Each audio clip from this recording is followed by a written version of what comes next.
Quel aventurier se cache en vous? Si vous vous êtes toujours posé la question, alors Diamant est le jeu qu'il vous faut. Ce grand classique de chez nous qui fête bientôt ses 10 ans fait peau neuve dans cette toute nouvelle édition plus colorée, plus personnalisée, plus familiale dans sa présentation. C'est vraiment la quintessence du stop ou encore qui est entre vos mains. Alors, on continue? Une partie de Diamant, comment ça se passe? Ici, j'ai fait une mise en place pour 4 joueurs, sachant qu'on peut y jouer jusque 8. Le principe, c'est que sur 5 manches, on va essayer de ramasser ou de glaner le maximum de diamants pour être celui qui en a ramassé le plus à la fin de la partie et la remporter. Quand on rentre dans une nouvelle galerie, on va révéler les tuiles et on va emprunter ce chemin. Donc là, première tuile, il n'y a pas de danger, il y a 5 diamants à se répartir. On va en avoir un chacun, il va en rester un sur la table. L'idée, c'est qu'à chaque fois qu'on va, donc une fois qu'on aura révélé les tuiles, on va pouvoir choisir si on continue donc de progresser dans la galerie ou si on va rentrer au camp de base. Chaque joueur a ces cartes-là, c'est les mêmes. Soit on continue de s'enfoncer, soit on rentre et on sécurise notre butin. C'est la question qu'on va se poser à chaque fois qu'on aura révélé une tuile. Donc là, on est sur cette nouvelle tuile, on se pose la question, est-ce qu'on continue?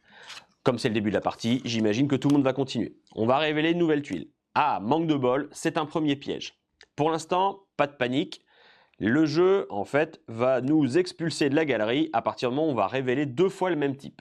Là, c'est un premier scorpion. Donc, à partir de là, si on révèle une deuxième carte scorpion, on peut effectivement échouer sur cette galerie-là et perdre tout ce qu'on a accumulé jusqu'ici. Pour l'instant, on n'a pas fait beaucoup de gains, donc on va continuer et prendre un peu de risque. On a bien fait, c'est une tuile 17, c'est la plus forte. Donc là, du coup, on va se répartir les 17 gemmes et il va en rester un peu sur la table. Et à chaque fois, chaque nouvelle tuile, on va justement choisir de progresser ou de rentrer au camp.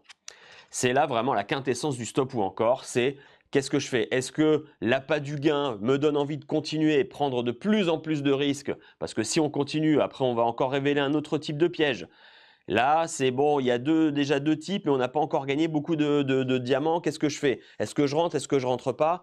Allez, je le sens pas. Moi, je vais jouer ma carte, je rentre au camp. Et tant pis, j'aurai pas récupéré beaucoup de gemmes et je vais sécuriser déjà ce que j'aurais gagné. En plus, comme je suis le premier à rentrer, je vais récupérer les gemmes qui restaient sur la piste pendant que les autres continuent. Là, on révèle une nouvelle tuile. Et là, j'ai eu vraiment une grosse intuition, la lucidité d'un homme, c'est d'être rentré au dernier moment parce que là, on révèle 2 fois le même type de carte, c'est 2 fois le serpent. Toute cette équipe-là a perdu et va perdre les gemmes accumulées jusqu'ici. Alors que moi, j'aurais sécurisé et je les range dans mon petit coffret, les gemmes que j'ai gagnées, les diamants. Voilà en gros comment ça se passe le diamant. Donc il y a 5 manches comme ça où on va à chaque fois révéler les tuiles et choisir si on veut progresser encore et prendre des risques pour essayer de gagner un maximum de diamants, ou soit on va jouer la sécurité et rentrer au camp avec nos cartes retour au camp à ce niveau-là. Je vous laisserai découvrir ça une fois que vous aurez fait l'acquisition de ce jeu, vraiment très familial, très accessible. On a vraiment fait énormément de parties chez moi, on s'est régalé. Voilà un peu ce que vous avez besoin de savoir pour Diamant.